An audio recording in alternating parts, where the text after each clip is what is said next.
28 மாதம் 28,000 ரூபாய் இதுல வந்து பாக்கி வச்சிருக்காங்க. அதை அடுத்து புரட்சி தமிழர் அண்ணன் எடப்பாடியார் அவர்கள் அதிமுக ஆட்சி அமைந்தவுடன் அனைத்து குடும்ப அட்டைதாரர்களுக்கும் அனைத்து குடும்ப தலைவிகளுக்கும் மாதம் 2,000 ரூபாய் வங்கி கணக்கில் வைக்கப்படும் என்று தேர்தல் வாக்குறுதியிலே அறிவித்திருக்கிறார். அதோடு மாற்றுத்திறனாளிக்கு 2,000, முதியோருக்கு 2,000 வழங்கப்படும் என்று அறிவித்துள்ளார். இதனால வந்து இதை கேட்ட ஸ்டாலினுக்கு இரவெல்லாம் தூக்கம் போச்சு. ஏன்னா தேர்தலில் மீண்டும் தோல்வி பயம் அவருக்கு வந்துருச்சு. உடனே என்ன பண்றாரு, மகளிர் உரிமை தொகை தொகுப்பு 3,000, கோடை தொகுப்பு 2,000 சொல்லிட்டு இரவோடு இரவா 5,000 வந்து அந்த தகுதியுடைய மகளிருக்கு தான் கொடுத்தாரு. இப்பயும் சிந்திச்சு பார்க்கணும், அந்த தகுதி இல்லாத மகளிர் அவர் புறக்கணிச்சவங்களுக்கு அந்த 5,000 இல்ல, தகுதியுடைய மகளிருக்கு வந்து 5,000 இரவோடு இரவா போட்டாரு. அப்ப மகளிர் வந்து இந்த நேரத்தில் சிந்திச்சு பார்க்கணும். கடந்த 4 ஆண்டுகளாக இந்த மகளிரை வந்து கோடை வெயில் சுட்டரிக்கவில்லையா? 4 ஆண்டுகளாக ஏன் வந்து கோடை தொகுப்பு 2,000 போடல? மக்களாகிய நாம் சிந்தித்து பார்க்க வேண்டும். அது மட்டும் இப்ப தகுதியுடைய மகளிருக்கு 5,000 போட்டாங்க, தகுதி இல்லாத மகளிருக்கு கோடை வெயில் அவருக்கு சுடாதா? இதையெல்லாம் மக்கள் புரிந்து கொள்ள வேண்டும். இந்த திமுகவுடைய தேர்தல் நாடகம் எப்படி இருக்கிறது? இந்த தேர்தல் நேரத்திலே அவர்களுடைய தில்லு முள்ளுகளை நாம் புரிந்து கொள்ள வேண்டும். அதுபோல 100 நாள் வேலை திட்டம் வந்து ரத்துன்னு சொல்லி அவங்க வந்து பொய்யான பிரச்சாரங்களை மக்கள்கிட்ட பரப்புறாங்க. திமுகவே பொய் பிரச்சாரத்தை மக்கள்கிட்ட கொண்டு போய் சேர்க்கிறது மீடியா மூலியமா. இதுதான் அவங்களுடைய வேலை. இது போல மேடை வந்து போட்டு கடந்த சில நாட்களுக்கு முன்னே திமுக வந்து இந்த மாதிரி 100 நாள் வேலை திட்டத்தை மத்திய அரசு ரத்து பண்ணிருச்சு அப்படின்னு சொல்லி பொய்யான பிரச்சாரத்தை செஞ்சாங்க. ஆனா ரத்து செய்யல. 100 நாள் வேலை திட்டத்தை புரட்சி தமிழர் எடப்பாடியார் கோரிக்கைக்கு இணங்க பாரத பிரதமர் நரேந்திர மோடி அவர்கள் 125 நாளாக உயர்த்தி சட்டம் இயற்றியிருக்கிறார் என்பதை இங்கே கூடியிருக்கிற மக்களுக்கு பெருமையோடு கோரிக்கை காட்ட விரும்புகிறேன். அதோடு மட்டுமல்லாமல் இந்த 125 நாள் வேலை திட்டம் என்பது அதிமுக ஆட்சி தமிழகத்தில் அமைந்தவுடன் புரட்சி தமிழர் எடப்பாடியார் அவர்கள் 150 நாளாக உயர்த்தி வழங்குவோம் என்று தனது தேர்தல் வாக்குறுதியை அறிவித்திருக்கிறார் என்பதை இங்கே உங்களிடத்திலே பெருமையோடு கூறிக்கொள்ள கடமைப்பட்டிருக்கிறேன். அதுபோல பஸ்ல போற மகளிருக்கு இலவச பயணம் நடைமுறையில் இருக்கு. ஆனா அதுல போற மகளிருக்கு வந்து உரிய மரியாதை கொடுக்கிறாங்களா? அவங்களுக்கு பாதுகாப்பு இருக்கா? பக்கத்து மாவட்டத்தை சேர்ந்த திமுக சேர்ந்த பொன்முடி என்ன சொல்றாரு, இந்த பஸ்ல போற மகளிரை பார்த்து ஓசி பஸ், ஓசி பயணம் அப்படின்னு சொல்லி இழிவா பேசுறாரு. அதோடு மட்டும் இல்லாம மகளிரை பார்த்து தெய்வம் வைரவம்னு சொல்லி அவங்கள வந்து அவமதிப்பு செஞ்சாரு. அதோட தெய்வம் வைரவத்தையும் ஆபாசமா வந்து அவர் குறிப்பிட்டு பேசினாரு. இன்னும் மகளிரை பார்த்து நீங்க தான் ஓட்டு போட்டு பீட்டிட்டீங்களா அப்படின்னு சொல்லி அவதூறா பேசினாரு. ஆனா இந்த மகளிர் போட்ட ஓட்டாளதான் திமுக ஜெயிச்சு அவங்க உயரத்துக்கு போனாங்கிறத மறந்துட்டு ஓட்டு போட்ட மகளிரை பார்த்து இழிவா பேசுறாங்க. இந்த நேரத்துல மக்களாகிய நாம் இதை சிந்தித்து பார்க்க வேண்டும். அதுவே வந்து திமுக சேர்ந்த மூத்த அமைச்சர் வந்து துரைமுருகன் என்ன சொல்றாரு, நாங்க வந்து அம்மாவுக்கு 1000 ரூபாய் தரோம், அவங்க கல்லூரி படிக்கிற பொண்ணுக்கு 1000 ரூபாய் தரோம், அவங்க வந்து ரீசார்ஜ் பண்ணி யார் கூட வேணாலும் பேசிட்டு இருக்கலாம் அப்படின்னு சொல்லி இந்த மகளிரை பார்த்து இழிவாக பேசக்கூடிய இந்த திமுக ஆட்சி தூக்கி எறியப்பட வேண்டிய ஆட்சி என்பதை நாம் நினைவில் கொள்ள வேண்டும்.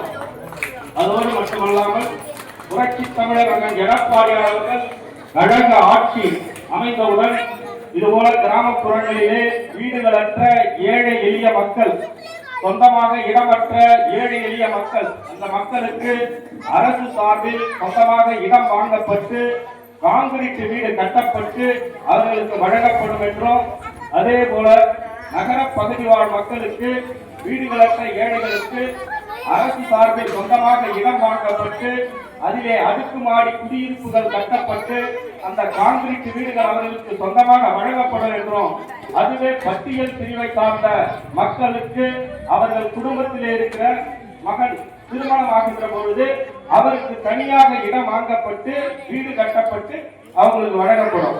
ஏன்னா ஒரு குடும்பத்துல வந்து 4 பேர் ஆண் மகன் இருக்காங்கன்னா ஒரே வீட்டுல வந்து எல்லாரும் இருக்கிறது கடினமா இருக்கிறதுனால அவங்களுக்கு வந்து தனியா அவங்க திருமணத்தின் போதே அவங்களுக்கு வந்து தனியா வந்து இடம் வாங்கி வீடு கட்டி கொடுக்கிறதா புரட்சி தமிழர் அண்ணன் எடப்பாடியார் அவர்கள் தனது தேர்தல் வாக்குறுதியை அளித்திருக்கிறார் என்பதை இந்த மக்களிடத்திலே முழக்கமிட்டு கோரிக்கை காட்ட விரும்புகிறேன்.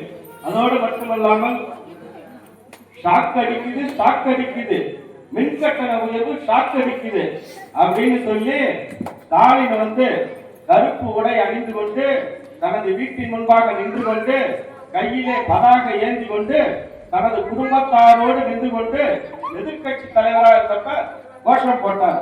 அதையெல்லாம் நம்ம காணொலியில பார்த்தோம், இப்பவும் காணொலியில இருக்கு. அப்படி கோஷம் போட்ட ஸ்டாலின் ஆட்சி பொறுப்பை ஏற்று என்ன பண்ணார் தெரியுங்களா?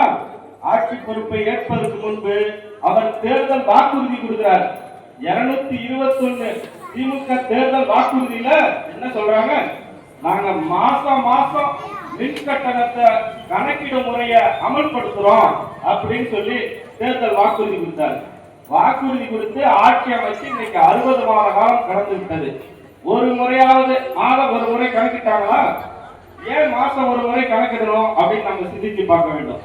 மாண்புமிகு இதய தெய்வம் புரட்சி தலைவி அம்மா அவர்கள் இந்த ஏழை எளிய மக்கள், அடித்தட்டு மக்கள், வறுமை கோட்டிலே பின்தங்கிய மக்கள் இவர்கள் எல்லாம் இந்த 100 யூனிட்டுக்குள்ள மின்சாரம் பயன்படுத்துறவங்களுக்கு எல்லாம் கட்டணம் செலுத்த தேவையில்லை அப்படின்னு அந்த 100 யூனிட் மின்சாரத்தை ஏழை எளிய மக்களுக்காக இலவசமாக வழங்கினாங்க. அதனால பெருவாரியான மக்கள் மாதம் ஒரு முறை கணக்கெடுத்தா பெருவாரியான மக்கள் 100 யூனிட் உள்ளதான் நம்மள பயன்படுத்துவோம். அப்ப நமக்கு எல்லாம் கட்டணமே வராது. இந்த நூதனமான ஆசையை, பொய்யான தேர்தல் வாக்குறுதியை தனது 221 வாக்குறுதிகளை கொடுத்து இந்த ஏழை எளிய மக்களை எல்லாம் ஏமாற்றி மோசடி செய்து வஞ்சித்ததோடு அவங்க என்ன தெரியுமா செஞ்சாங்க? 3 முறை வந்து மின்கட்டண உயர்வை ஈவு இறக்கமே இல்லாம ஏற்றினாங்க. இதனால ஏழை எளிய அடித்தட்டு மக்கள், சிறு குறு தொழில் செய்வோரெல்லாம் தொழிலாம் முடங்கிச்சு. மக்கள் வந்து ரொம்ப வந்து கஷ்டத்துக்கு உள்ளாகப்பட்டாங்க. அவங்க வாயை கட்டி வயிற்ற கட்டி இந்த மின்கட்டண உயர்வை வந்து கட்டுறாங்க. 500 ரூபாய் வந்த இடத்துல 1000 வருது, 1000 வந்த இடத்துல 2000 வருது. இப்ப நீங்க பாய்ச்சின மாதிரி இருக்கு. மக்கள் ஆகிய நாம் இந்த தில்லு முள்ளு திமுகவுடைய தேர்தல் நாடகங்களை நாம் எண்ணி பார்க்க வேண்டும். அதுபோல பொங்கல் பரிசு தொகுப்பு வந்து அண்ணன் எடப்பாடியார் அவர்களும் அதற்கு முன்னிட்டு மாண்புமிகு அம்மா அவர்களும் கடந்த 2014ஆம் ஆண்டு முதல்ல இருந்து மக்களுக்கு வந்து வழங்கிட்டு இருக்காங்க. அதை தொடர்ந்து ஆட்சி பொறுப்பை ஏற்ற அண்ணன் எடப்பாடியார் அவர்களும் பொங்கலுக்கு பரிசு தொகுப்பு வழங்கும் நடைமுறையை பின்பற்றினார். கடந்த 2021 அப்போ உலகையே அச்சுறுத்திய கொரோனா காலம். இந்த கொரோனா காலத்துல இந்த ஏழை எளிய மக்களும், அடித்தட்டு மக்களும், வறுமை கோட்டில் விளிம்பு நிலையில இருக்கிற மக்களும் இந்த கொரோனா காலத்துல பொருளாதார பின்னடைவை சந்திச்சதுனால எப்படி இந்த பொங்கலை கொண்டாட போறாங்க அப்படின்னு எண்ணி பார்த்த எடப்பாடியார் அனைத்து ரேஷன் அட்டைதாரர்களுக்கும் 2500 பொங்கல் பரிசு தொகுப்பை வந்து வழங்கினார். அப்ப வந்து எதிர்கட்சி தலைவரான ஸ்டாலின் என்ன சொன்னாரு? நீங்க 2500 ரூபாய் தரத வந்து நாங்க வரவேற்கிறோம், அதோட இன்னும் 1500 சேர்த்து 5000 ரூபாய் கொடுங்க அப்படின்னு தானே கேட்கறேன்னு சொல்லி செயலாளர் வழக்கறிஞர் குமரேசன் அவர்கள் உங்களுடைய நல்ல பல கருத்துக்களை எடுத்து பேசுவார்.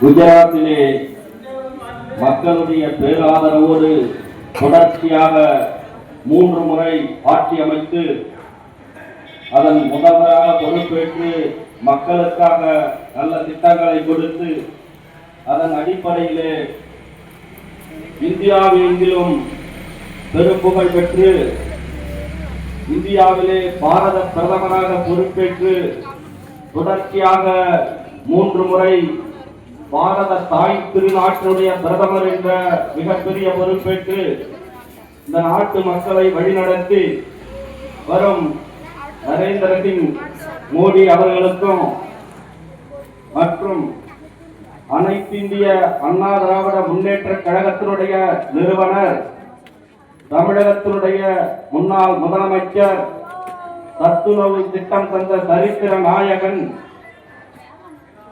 வள்ளலுக்கெல்லாம் வள்ளல் என்று பெயரெடுத்து வங்க கடலோரம் சந்தன பெட்டியிலே துயில் கொள்கிற புரட்சி தலைவர், பொன்மன செம்மல், பாரத ரத்னா டாக்டர் எம்ஜிஆர் அவர்களையும் ஆணாதிக்கம் நிறைந்த அரசியல் களத்திலே தனது அரசியல் எதிரிகளை புறமுதுகிட்டு ஓடச் செய்து அரசியலிலே களம் கண்டு தமிழகத்தில் மக்கள் பேராதரவோடு ஆட்சி அமைத்து ஏழை எளிய அடித்தட்டு நடுத்தர மக்களுடைய வாழ்வாதாரம் மேம்பட பல்வேறு மக்கள் நல சட்ட திட்டங்களை கொண்டு வந்து நடைமுறைப்படுத்திய மாண்புமிகு இதய தெய்வம் புரட்சி தலைவி அம்மா அவர்களையும், அனைத்திந்திய அண்ணா திராவிட முன்னேற்ற கழகத்தினுடைய பொதுச் செயலாளர், தமிழகத்தினுடைய முன்னாள் முதலமைச்சர், தமிழகத்தினுடைய இந்நாள் சட்டமன்ற எதிர்க்கட்சி தலைவர், தமிழகத்தினுடைய வருங்கால முதலமைச்சர், அனைத்திந்திய அண்ணா திராவிட முன்னேற்ற கழகத்தினுடைய மூன்றாம் தலைமுறை புரட்சி தமிழர் அண்ணன் எடப்பாடியார் அவர்களுக்கும், மேலும் இந்த கூட்டத்திலே பங்கேற்று நடத்தி கொண்டிருக்கிற சிறப்பித்துக் கொண்டிருக்கிற பாரதிய ஜனதா கட்சியுடைய முக்கிய மாவட்ட நிர்வாகிகள் மற்றும் அண்ணன் மாவட்ட தலைவர் அவர்களுக்கும் மற்றும் முக்கிய நிர்வாகிகள் அனைவருக்கும், அதோடு ஒன்றிய தலைவர் அண்ணன் கந்தன் அவர்களுக்கும், அனைத்திந்திய அண்ணா திராவிட முன்னேற்ற கழகத்தினுடைய நல்லூர் வடக்கு ஒன்றிய கழக செயலாளர், எனது அன்பிற்கும் பெருமதிப்பிற்கும் போற்றுதலுக்கும் உரிய அண்ணன் பச்சமுத்து அவர்களுக்கும், அவரோடு இணைந்து இந்த நிகழ்விலே பங்கெடுத்துக் கொண்டிருக்கிற கடலூர் மேற்கு மாவட்டத்தினுடைய எம்ஜிஆர் மன்ற துணை செயலாளரும் மாலினிமேடு கூட்டுறவு சங்கத்தினுடைய முன்னாள் தலைவருமான அண்ணன் கருப்பையா அவர்களுக்கும், மேலும் இங்கே இந்த நிகழ்ச்சியிலே கலந்து கொண்டு பங்கு பெற்றிருக்கிற அத்தனை நிர்வாகிகளுக்கும், கழகத்தினுடைய தோழர்களுக்கும், கூட்டணி கட்சியினுடைய தொண்டர்களுக்கும், தாய்மார்களுக்கும், பெரியோர்களுக்கும், ஊடகத்துறை நண்பர்களுக்கும், அத்தனை பேருக்கும் எனது முத்தான முதற்கண் வணக்கத்தை தெரிவித்துக் கொண்டு, திமுக கடந்த 2021 தேர்தல் வாக்குறுதியில என்ன சொன்னாங்க? நாங்க அனைத்து மகளிருக்கும் ஆட்சி பொறுப்பை ஏற்றவுடனே உரிமை தொகை 1000 வழங்குகிறோம் என்று சொன்னார்கள். ஆனால் ஆட்சி பொறுப்பை ஏற்ற பிறகு 28 மாத காலம் உரிமை தொகை வழங்கல. அப்ப 28,000 வந்து கொடுத்துக்கணும், ஆனா கொடுக்கல. ஆனால் தொடர்ச்சியாக புரட்சி தமிழர் அண்ணன் எடப்பாடி அவர்கள் சட்டமன்றத்திலே நீங்கள் கோரிக்கை வைத்தபடி ஏன் உரிமை தொகை வழங்கவில்லை என்று கேள்வி எழுப்பினார். அதோடு மட்டுமல்லாமல் அனைத்திந்திய அண்ணா திராவிட முன்னேற்ற கழகம் பல்வேறு போராட்டங்களை நடத்தி திமுக தேர்தல் வாக்குறுதியிலே கூறியபடி மகளிருக்கு உரிமை தொகை வழங்க வேண்டும் என்று வலியுறுத்தியதன் அடிப்படையில் 28 மாதங்கள் கழித்து தகுதியுடைய மகளிருக்கு மட்டும்தான் நாங்க கொடுப்போம் அப்படின்னு சொன்னாங்க. ஆனா ஃபர்ஸ்ட் என்ன சொன்னாங்க? தேர்தல் வாக்குறுதியில அனைத்து மகளிருக்கும் சொன்னாங்க. பின்பு ஆட்சி பொறுப்பை ஏற்ற பிறகு தகுதியுடைய மகளிருக்கு சொன்னாங்க. இதுதான் இந்த திமுக உடைய தில்லுமல்லு நாடகம் என்பதை இங்கே கூடியிருக்கிற மகளிர் புரிந்து கொள்ள வேண்டும். அப்படி அவங்க கொடுத்தாங்க, தகுதியுடைய மகளிருக்கு கொடுத்தாங்க. ஆனாலும் பிற மகளிரை வந்து புறக்கணிச்சாங்க. பிற மகளிரை புறக்கணிச்சுட்டு இப்ப தேர்தல் வர சமயத்துல ஸ்டாலினுக்கு வந்து தோல்வி பயம், தேர்தல் ஜுரம், இரவெல்லாம் தூக்கம் வரவில்லை. அதனால அவர் முன்னாடி யாருக்கெல்லாம் தகுதி இல்லைன்னு சொல்லி புறக்கணிச்சாரோ அதே மகளிருக்கு மீண்டும் தகுதி வரதா சொல்லி மேலும் சில மகளிருக்கு வந்து உரிமை தொகை வழங்குறதா வந்து சொல்றாங்க. இதையெல்லாம்